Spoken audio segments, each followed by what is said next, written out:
올해 전교인 수련회가 지난 목요일부터 토요일까지 2박 3일 동안 진행되었고 은혜 가운데 잘 마쳤습니다.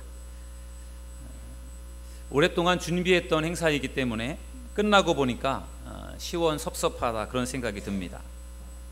이번 전교인 수련회에는 모두 82명의 우리 성도님들께서 참석해 주셨습니다. 저희 교회에 매주일 출석하는 인원이 어린이부터 또 우리 노인에 이르기까지 한 130~140명 정도가 매주일 예배에 참석하고 있는데, 그 중에 우리 82명이 참석했다라고 하는 것은 대단한 일이다, 그렇게 저는 생각합니다. 2박 3일 동안 진행되었던 다양한 프로그램, 또 다양한 그러한 행사들을 통해서 하나님께서 우리에게 다양한 은혜를 주신 줄로 믿습니다.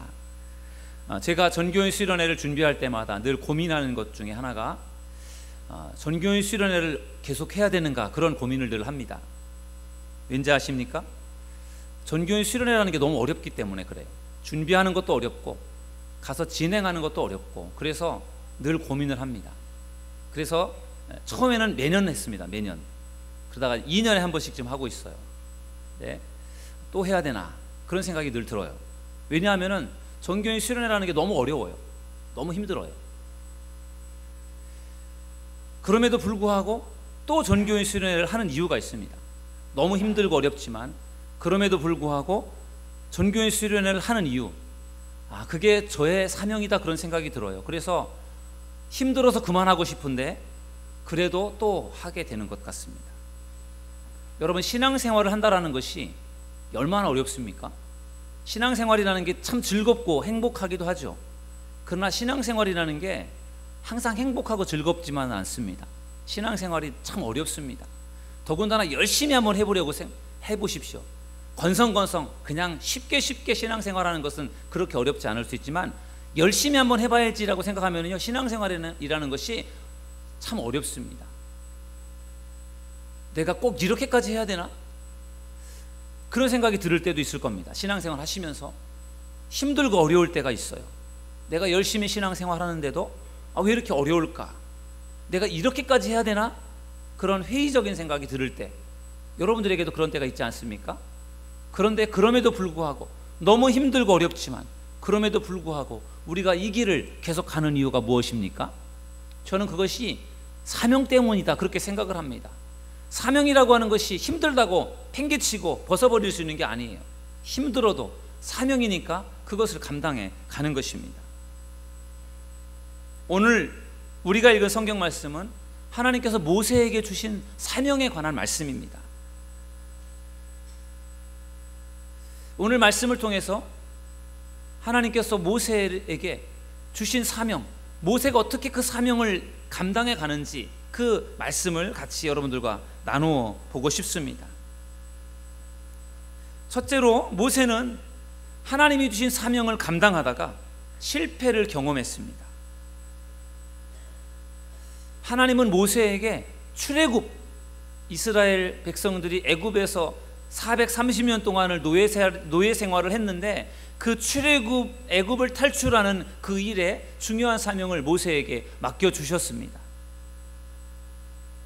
하나님은 모세에게 먼저 바로를 찾아가서 바로에게 이스라엘 백성들이 사흘길 정도를 광야로 나가서 그곳에서 하나님을 예배할 수 있게 허락해달라고, 그렇게 요청하라고 하나님께서 모세에게 말씀해 주셨습니다. 그래서 모세가 그것을 위해서 계속 고민하고 망설이다가 하나님의 말씀에 순종하는 마음으로 바로를 찾아가서 하나님께서 시키는 대로 했습니다.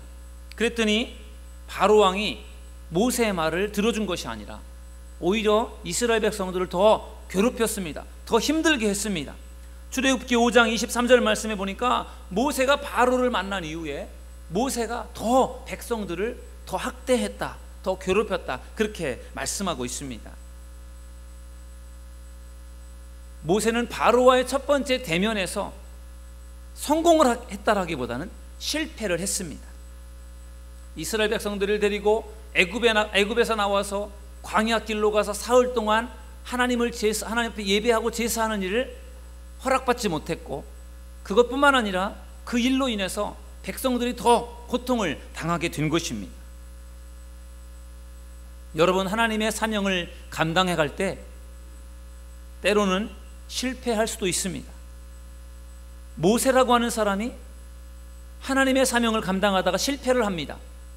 모세처럼 훌륭한 사람도 실패를 했다라는 것은 우리에게 위로가 됩니다. 아, 모세도 실패하는구나. 여러분, 세상에 실패하지 않는 사람이 어디 있겠습니까? 완벽한 사람이 어디 있겠습니까? 사람이기 때문에 완전하지 못하고 완벽하지 못하고 사람이기 때문에 때때로 실패를 합니다. 실수를 합니다. 모세와 같은 그렇게 철저하게 훈련되고 준비된 그 훌륭한 사람도 실패를 했다라고 하는 것은 저에게 뿐만 아니라 여러분에게도 아마 위로가 되리라고 저는 믿습니다. 여러분, 실패 없는 인생은 없습니다. 실패가 반드시 독이 되는 것은 아닙니다. 실패 없는 인생은 어쩌면 브레이크 없는 인생과도 같습니다. 실패는 인간을 성장시키는 그러한 씨앗과도 같습니다. 따라서 실패라고 해서 다 실패가 아닙니다. 실패를 통해서 아무것도 깨닫지 못하는 실패, 그게 진짜 실패인 것입니다. 여러분은 실패를 통해서 하나님의 뜻을 깨닫고 발견할 수 있는 믿음의 성도님들이 되시기를 주님의 이름으로 축원합니다.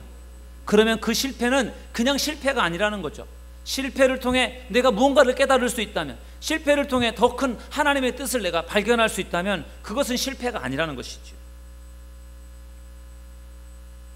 베드로는 예수님의 수제자였습니다.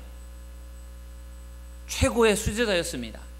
예수님께서 십자가에 못 박히기 전날 목요일 저녁에 제자들과 함께 12명의 제자들과 함께 최후의 만찬을 했습니다. 마지막 식사를 했습니다. 그 자리에서 예수님께서 제자들에게 말씀하셨습니다. 너희들이 나를 다 버릴 것이다. 너희들이 나를 다 배신할 것이다. 그렇게 말했습니다. 그 말을 듣는 제자들의 마음이 좋지 않았어요. 아니, 우리가 무슨 예수님을 배신한다고 하지? 그때 베드로가 예수님, 이 사람들은 다 주님을 버린다고 할지라도 나는 절대로 예수님을 버리지 않을 것입니다. 수제자답게 쟤네들은 다 예수님을 떠나도 나는 절대 예수님 안 떠날 겁니다. 그렇게 자신 있게 베드로가 말했습니다. 그리고 나서 잠시 후에 겟세마네 동산에 올라가서 예수님과 제자들이 기도했고, 기도를 한 이후에 로마 병정들이 와서 예수를 체포해 갔습니다. 그러면서 제자들이 뿔뿔이 흩어져 버렸습니다. 베드로는 예수님을 멀찍이에서 따라갔습니다. 예수님이 어떻게 되는가를 지켜보려고 했던 겁니다.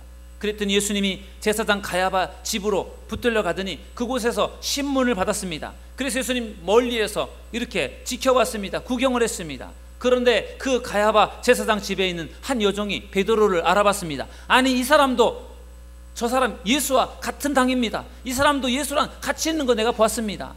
그렇게 베드로를 고발했습니다. 그 말을 들었을 때 베드로가 깜짝 놀라면서 아, 나는 저 사람 모른다. 무슨 소리라느냐, 그렇게 말했습니다. 그랬더니 또 다른 사람이 아니, 저 베드로 저 사람도 예수님이랑 같은 편이다. 그렇게 말을 하는 것입니다. 베드로가 더 활쩍 뛰면서 무슨 소리냐, 나 아니다, 난 저 사람 모른다. 그렇게 잡아떼었습니다. 한 번도 아니고 두 번도 아니고 세 번이나 나는 예수님 정말 모릅니다. 그렇게 부인했습니다.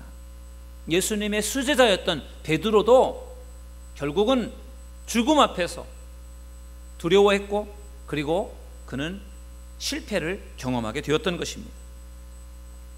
하지만 베드로의 인생은 그 실패로 끝나지 않았습니다.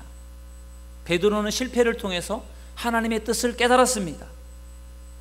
그리고 더 좋은 제자로 성장했습니다. 여러분, 실패했다고 해서 낙심하지 않기를 주님의 이름으로 축원합니다.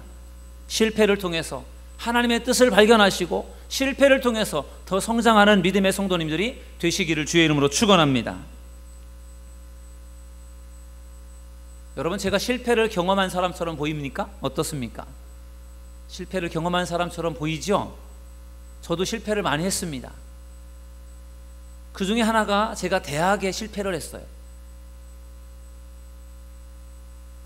제가 좋은 점수를 받아서 제가 원하는 학교, 좋은 학교에 가고 싶은 꿈을 가지고 있었는데 제가 실력 발휘도 제대로 하지 못하고 시험에 실패를 했어요. 거의 비몽사몽간에 시험을 봤습니다. 그러니 제가 무슨 실력을 발휘를 했겠습니까? 제가 평상시에 저의 실력에 한 60% 70%밖에를 제가 발휘를 못했습니다. 그러니 제가 어떻게 원하는 학교를 가겠습니까? 그래서 제가 재수를 했습니다. 서울에 있는 노량진이라고 하는 곳에서 정진학원, 단과학원을 다니면서 1년 동안 재수를 했어요. 참 외로운 시간이었고 힘든 시간이었습니다. 그렇지만 저는 내가 실패를 했으니까 내가 더 1년 동안 더 열심히 준비를 해서 내가 더 좋은 학교에 가겠다, 그런 나름대로의 목표를 세우고 열심히 공부했습니다. 그런데 제가 재수를 하던 중에 내가 왜 실패를 했는지를, 제가 왜 실수로 시험을 망쳤는지, 내가 왜 대학을 떨어지고 재수를 해야 되는지를 제가 재수하면서 깨달았어요. 그리고 제가 신학대학을 갔습니다. 그리고 목회자의 길을 걷게 되었습니다. 내가 실패한 이유가 거기에 하나님의 뜻이 있다는 것을 제가 나중에 깨달았어요.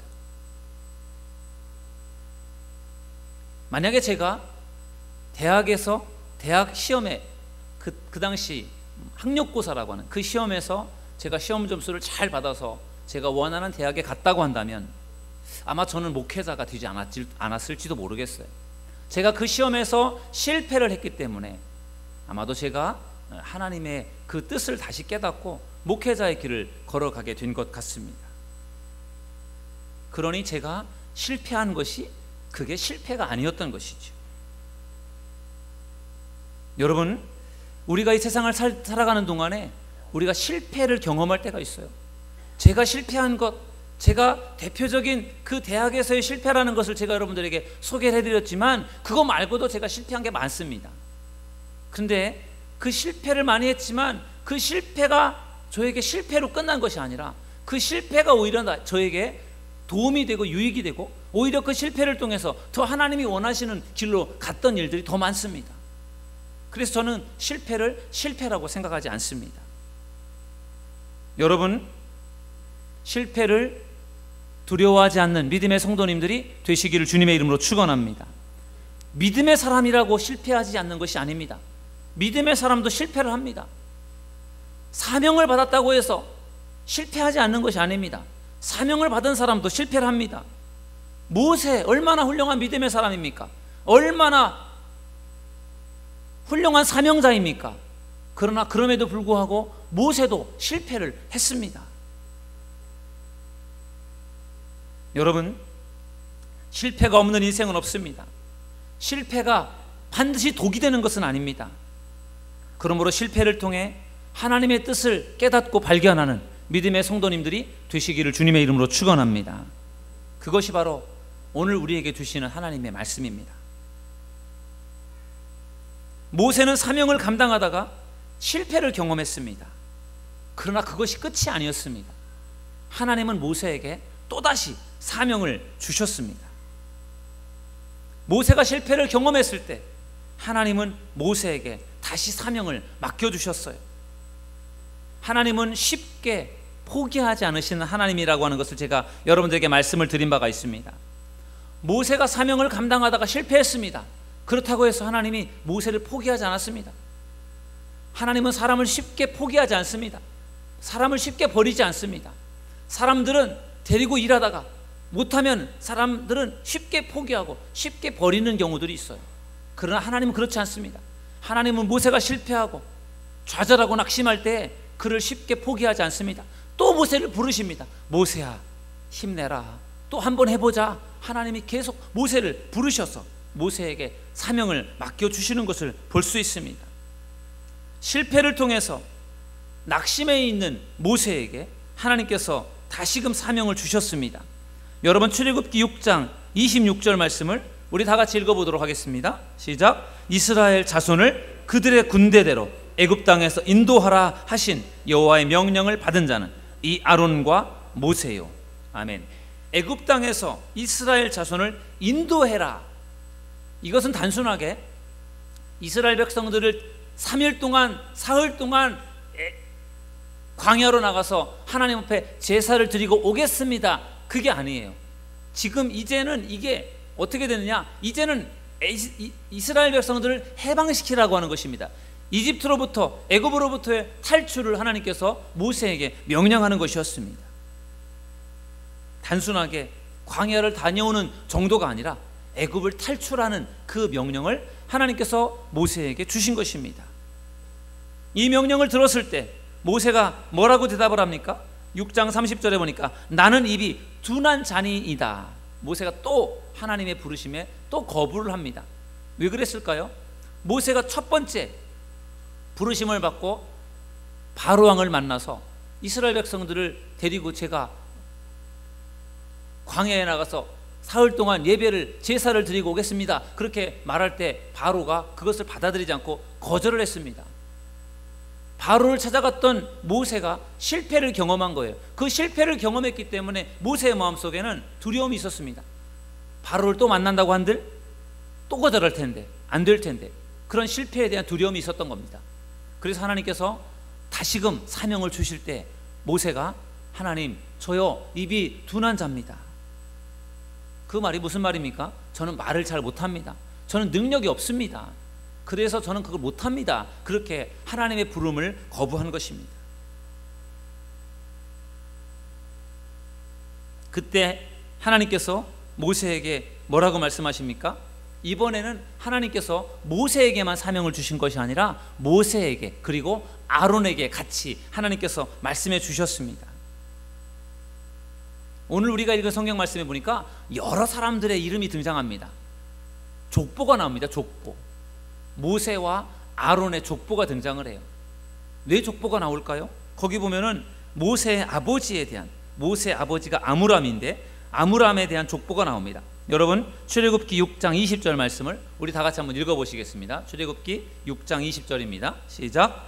아므람은 그들의 아버지의 누이 요게벳을 아내로 맞이하였고 그는 아론과 모세를 낳았으며 아므람의 나이는 137세였으며. 아멘. 여러분 모세의 아버지 아므람이라고 하는 아버지는 레위 지파 사람이었습니다. 레위의 후손이었습니다. 제사장이었습니다. 그렇기 때문에 모세 아버지가 제사장이고 레위 지파였기 때문에 결국은 모세도 결국은 레위 지파 제사장의 후손으로 태어난 것이었습니다. 오늘 본문에 모세와 아론의 그러한 집안 족보, 레위 지파라고 하는 그 족보를 쓰고 있는 이유는 모세와 아론이라고 하는 사람이 고귀한 사람임을 우리에게 가르쳐 주는 것입니다. 모세와 아론이라는 사람이 하나님으로부터 특별하게 부름받은 사람이라고 하는 것을 강조하기 위해서 오늘 그 족보가 나오는 것입니다. 그들이 하나님의 특별한 사람으로서 그 사명을 감당하기를 하나님이 원하셔서 그렇게 아마 족보에 대해서 말씀하고 있는 것 같습니다. 여러분 하나님은 한 번 사명을 주시는 분이 아닙니다. 하나님은 또 사명을 주시는 하나님이심을 여러분들 믿으시길 바랍니다. 하나님이 사명을 주실 때 모세가 아니 저는 입이 뻣뻣합니다. 저는 그 사명을 감당할 능력이 없습니다. 부족합니다. 저 못하겠습니다. 그렇게 말할 때 그래 그럼 그만둬라. 하나님이 그렇게 한 것이 아니라 하나님이 또 사명을 맡깁니다. 모세야 아론아 그 너희들이 해야 된다. 출애굽 이스라엘 백성들을 해방시키는 것 너희가 해라. 하나님께서 또 사명을 맡기시는 것을 볼 수 있어요. 실패했다고 해서 하나님이 결코 하나님의 뜻을 이루는 일을 포기하지 않습니다. 하나님은 또 부르셔서 또 사명을 맡기고 또 맡기시는 하나님이심을 여러분들 믿으시기를 주님의 이름으로 축원합니다. 하나님은 우리가 부족하고 연약하지만 우리들에 대한 기대를 갖고 계시다는 거죠. 그래서 우리에게 계속해서 말씀하십니다. 포기하지 말고 다시 도전해라. 일어나라. 걸어가라. 내가 도와줄 테니까 해봐라. 그렇게 하나님께서 계속 우리에게 말씀해 주시는 것입니다. 그러므로 하나님의 부르심에 응답하고 순종할 수 있는 저와 여러분 모두가 되기를 주님의 이름으로 축원합니다. 그래서 하나님이 다시금 부르셔서 사명을 맡겨주시니까 결국 모세와 아론이 하나님의 그 부르심에 하나님의 명령에 순종을 하게 됩니다. 처음에는 하나님의 부르심에 하나님의 사명에 모세가 불순종을 했습니다. 왜냐하면 자기가 누구인지를 너무나 잘 알아서 내가 그 일을 할 수 없다고 생각을 했습니다. 그런데 하나님께서 계속해서 말씀하시고 또 말씀하시니까 거기에 모세가 이제는 순종을 하는 것입니다. 모세가 하나님의 명령 앞에 순종하는 결정적인 그러한 역할을 했던 말씀이 바로 출애굽기 7장 1절의 말씀이 되겠습니다. 여러분 오늘 이 말씀을 다 같이 읽어보도록 하겠습니다. 시작. 여호와께서 모세에게 이르시되 볼지어다 내가 너를 바로에게 신같이 되게 하였은즉 내 형 아론은 내 대언자가 되리니. 아멘. 여러분, 이 하나님께서 모세를 부르시면서 모세에게 하시는 말씀 가운데 그를 부르셔서 그를 신같게 하신다고 하는 것이었어요. 그리고 또한 예언자를 세워서 그의 대언자로서 아론을 세워서 그로 하여금 하나님의 말씀을 전하게 하시겠다고 그렇게 말씀해 주셨습니다. 그 말씀에 모세가 마음이 열린 것이죠. 아, 그래, 내가 부족하지만 해봐야 되겠다, 그런 마음을 품게 된 것입니다. 또한 하나님께서는 모세에게 이스라엘 백성을 반드시 해방시켜 주겠다라고 하는 것을 약속해 주셨어요. 7장 4절에 보면 바로가 너희의 말을 듣지 아니할 터인즉 내가 내 손을 애굽에 뻗쳐 여러 큰 심판을 내리고 내 군대 내 백성 이스라엘 자손을 그 땅에서 인도하여 낼지라, 그렇게 말씀하셨어요. 여러분, 낙심해 있는 모세에게 하나님은 다시금 모세에게 다가가셔서 모세에게 모세야 힘내라, 내가 도와줄 테니까 한번 해봐라, 그렇게 말씀하신 것입니다. 여러분, 하나님은 우리가 사명을 감당하다가 우리가 낙심하고 지쳐있을 때 우리에게 찾아오셔서 위로하시고 힘을 주시는 하나님이심을 여러분들 믿으시기를 주님의 이름으로 축원합니다. 여러분, 모세가 하나님의 사명을 받고 그 사명을 감당하기로 결단한 그때가 언제인가? 바로 모세의 나이가 80세였다고 말하고 있습니다. 그리고 아론의 나이는 83세였습니다. 당시 사람들의 수명이 몇 살이나 되었을까요? 제가 주석책을 보니까 당시 사람들의 수명이 40세였다고 합니다. 40세 정도를 살던 시대입니다. 그런데 하나님께서 모세와 아론을 부르신 때가 언제였느냐? 모세가 80세, 그리고 모세의 형 아론이 83세였습니다. 80대의 노인들을 하나님이 부르셨어요. 하나님께서 사명자를 부르실 때 생물학적인 나이가 결코 중요한 것이 아니라는 것입니다. 사무엘처럼 어린 나이에 하나님의 부름을 받아 헌신한 사람도 있습니다. 예레미야처럼 젊은 나이에 하나님의 부름 받은 사람도 있습니다. 모세처럼 노년의 시기에 하나님의 부름을 받은 사람도 있습니다. 여러분, 결코 하나님의 부름에는 나이가 중요하지 않습니다. 젊은 사람일 수도 있고 나이가 들어서 하나님의 부름을 받을 수 있습니다. 중요한 것은 언제 부름을 받느냐가 중요한 것이 아니라 어떻게 그 부르심에 응답하느냐가 중요한 것입니다. 언제 사명을 받느냐가 중요한 것이 아니라 어떻게 그 사명을 감당하느냐가 중요하다라는 것입니다. 그러므로 사랑하는 여러분, 하나님은 어린이를 부르실 수도 있고 젊은 청장년을 부르실 수도 있고 장년을 부르실 수도 있고 하나님은 노년의 시기에 있는 사람을 하나님은 부르실 수도 있다는 것을 기억하셔서 하나님이 나를 언제 부르시느냐, 그것보다 중요한 것은 하나님이 나를 부르신 그때 그곳에서 하나님의 사명을 열심히 감당하는 것, 그것이 하나님이 원하시는 것을 깨달으시고 믿으셔서 하나님이 부르신 곳에서 하나님의 사명을 충성되이 감당할 수 있는 저와 여러분 모두가 될 수 있기를 주님의 이름으로 축원합니다.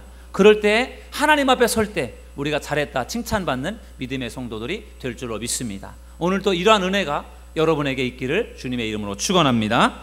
기도하겠습니다.